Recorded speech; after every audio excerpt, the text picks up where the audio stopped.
In his book Belief, Vattimo recounts his journey back towards Christian faith by striking a balance between personal reflection and philosophical discourse. He reveals that the Christian tradition is not merely an extended chapter in the annals of Western metaphysics, but rather it represents the unfolding of a monumental disruption in that history, an announcement that over the course of centuries culminated in the demise of metaphysics and its grand ambitions. As a practitioner of philosophical hermeneutics and interpreter of Nietzsche and Heidegger, Vattimo is renowned for his exploration of the genealogy of nihilism. His elucidation of how the hermeneutical framework assimilates Heidegger's history of being into the cultural transmission of texts, his diagnosis of our transparent society, and his advocacy for weak thought, a mode of contemplation that intentionally forsakes the metaphysical pursuit of unchanging principles.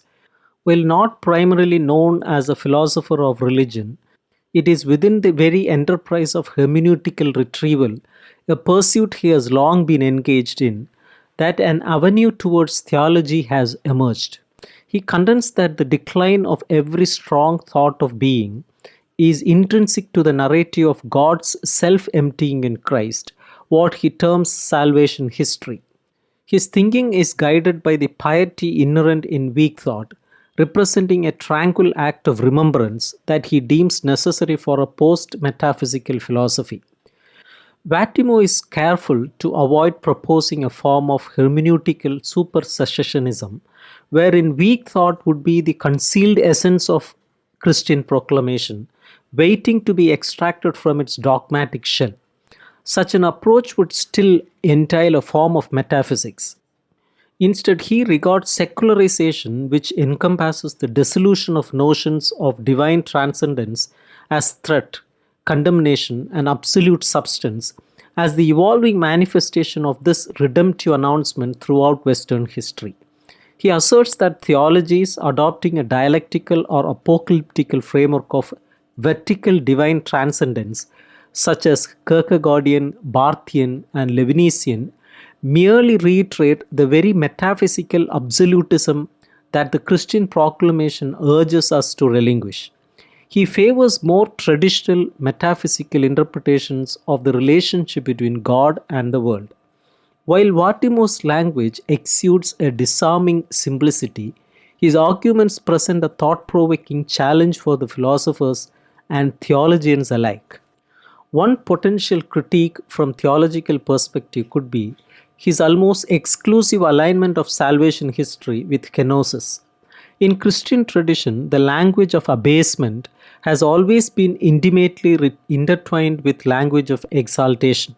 The early church first preached the resurrection and the lordship of Christ, only subsequently shaping a theology around the divine Son's descent from the form of God to the form of a slave. This is not a peripheral aspect of the narrative.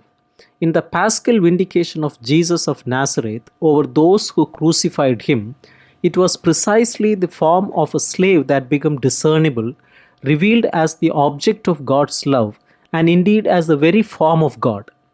The proclamation of the resurrection, the miraculous triumph of the condemned over the order that crucifies, arguably constituted the initial disruption Christianity introduced into Western thought.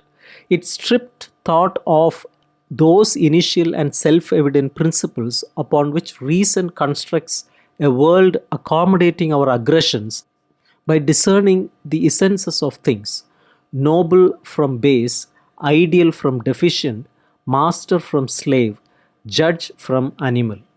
Could this not also be the story of the decline of metaphysics?